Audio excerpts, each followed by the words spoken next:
I watched my best friend's engagement party with a smile on my face and a secret breaking my heart.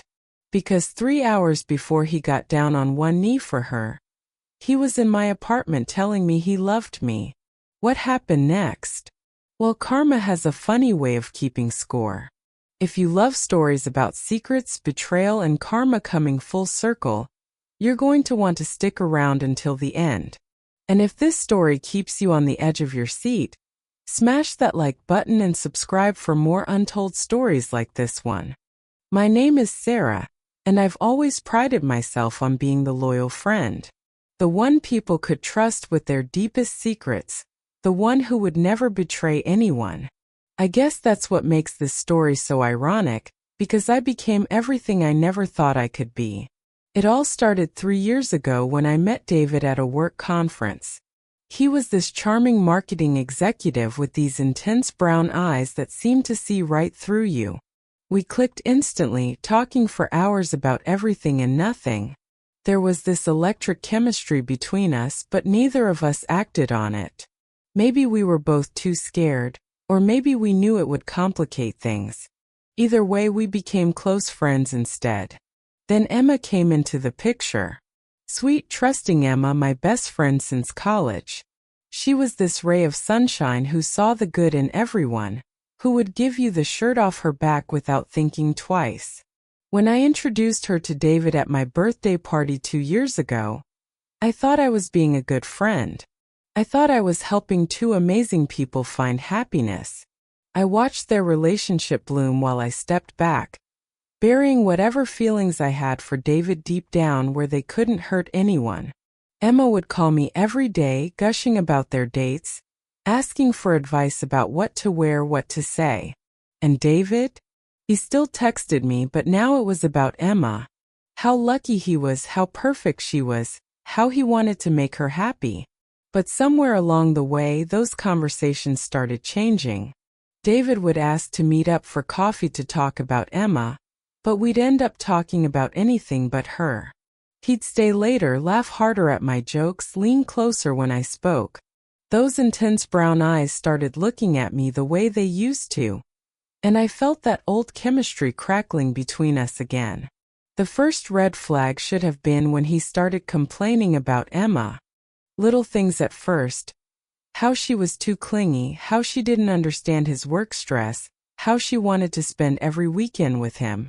I told myself he was just venting, that all couples go through rough patches. But deep down I knew something was shifting. The night everything changed started like any other Thursday. I was at home, editing a client's logo when my doorbell rang at 9:30 p.m. I wasn't expecting anyone, and when I opened the door there was David looking completely disheveled. "I need to talk to you," he said, pushing past me into my apartment. His hands were shaking, and he kept running them through his hair like he always did when he was stressed. "David, what's wrong?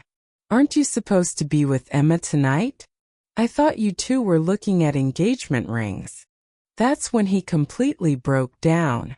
This confident, put-together man just crumbled right there in my living room. "That's just it, Sarah. I bought the ring 3 weeks ago. I've been carrying it around trying to work up the courage, and I can't do it. Because every time I look at it, all I can think about is you." My heart stopped. Actually stopped. "David, you don't mean that." "I do mean it. I'm in love with you, Sarah. I have been since the day we met, and I tried to make it work with Emma because she's perfect and sweet and everything a guy should want. But I don't want perfect. I want you. I want your sarcasm and your terrible taste in movies, and the way you laugh so hard at your own jokes that you can't finish telling them." Before I could process what was happening, he kissed me. And God help me, I kissed him back. 3 years of buried feelings exploded in that moment, and for just a few seconds, I let myself feel what it was like to be chosen by David. Then reality crashed back in. I pushed him away, my hands trembling. "David, no. You're with Emma. She loves you. She's planning a future with you. Then come away with me," he said, grabbing my hands. We'll leave tonight. We'll go somewhere Emma will never find us, and we can be together without all this guilt and pretending. I stared at him, seeing him clearly for the first time. This wasn't love speaking. This was selfishness. If you really loved me, you'd do what's right for Emma. You'd break up with her properly instead of asking me to be part of this mess. I can't, he whispered. The proposal is tomorrow night. Her parents are flying in, our friends are coming, everything's already planned. I can't back out now. Then you need to leave. And you need to decide what kind of man you want to be. He left, and I spent the entire night crying and hating myself for kissing him back, for wanting him even knowing what it would cost. The next evening, I had to go to Emma's surprise engagement party. I had to watch the man I loved get down on one knee and propose to my best friend. I had to smile and clap and act excited while my heart was being ripped apart. Emma was glowing, absolutely radiant, and when she hugged me and whispered, "I'm so happy you're going to be my maid of honor," I wanted to disappear. David's speech about loving someone completely felt like he was speaking directly to me. And when his eyes found mine across the room, I saw the same pain I was feeling reflected back at me. I thought that would be the end of it. I thought David would realize what he had with Emma and forget about our moment. But 3 weeks later, he showed up at my apartment again. "I can't stop thinking about you," he said. "Emma's talking about wedding venues and color schemes, and all I can think about is how much I want to be here with you instead." I should have slammed the door in his face. I should have called Emma right then and told her everything. Instead, I let him in. And that's how the affair started. We told ourselves we were just friends helping plan Emma's wedding.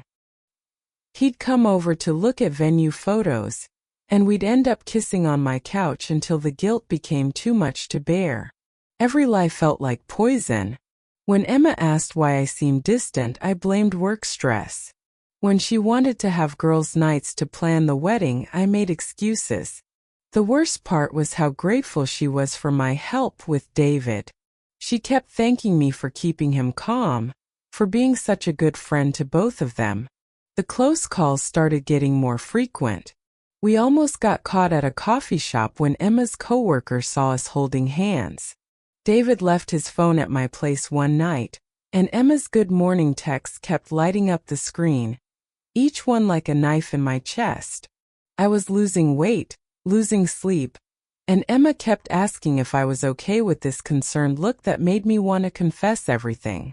2 months before the wedding, David came over and dropped a bombshell. "I'm going to call it off," he said. "I can't marry her when I'm in love with you." That's when I finally found my backbone. "You can't keep doing this to her, to us, to yourself. You're destroying 3 lives because you're too much of a coward to make a real choice." "I am making a choice. I'm choosing you." "No, you're not. You're choosing the easy way out. If you loved me the way you claim to, you would have broken up with Emma before starting anything with me. If you loved her, you would have worked on your relationship instead of running to me every time things got hard. You don't love either of us. You just love having options." We had our biggest fight that night. All the things we'd been holding back came pouring out. He accused me of leading him on, I accused him of being selfish and manipulative. He gave me an ultimatum. Choose him or lose him forever. I chose Emma. I told him we were done, that he needed to either commit to his relationship or end it, but leave me out of it. For 2 weeks, I thought I'd made the right choice. Then Emma knocked on my door with a book in her hands. "I found this in David's car," she said, holding up a copy of The Great Gatsby that I'd given him for his birthday. "It has your inscription in it. To David, who understands that the past never really leaves us. Love, Sarah." My face must have given everything away because Emma's expression shifted from confusion to horror to devastating understanding in the span of about 3 seconds. "How long?" she whispered. I couldn't lie anymore. The whole story came pouring out. The confession, the affair, everything. I watched my best friend's world shatter in real time, saw the exact moment her heart broke, and knew that I had been the one holding the hammer. Emma canceled the wedding that night. She called David, and I heard her side of their final conversation through my thin apartment walls. She didn't scream or cry. She was coldly, devastatingly calm as she told him exactly what she thought of him and exactly what he'd lost. When David showed up at my door the next day, begging me to give us a chance now that he was free, I finally saw him clearly. You chose her when it was convenient, and me when it was exciting. I deserve someone who chooses me every single day, not someone who keeps me as a backup plan. Karma worked faster than I expected. Word spread through our friend group about what David had done. He lost half his friends overnight.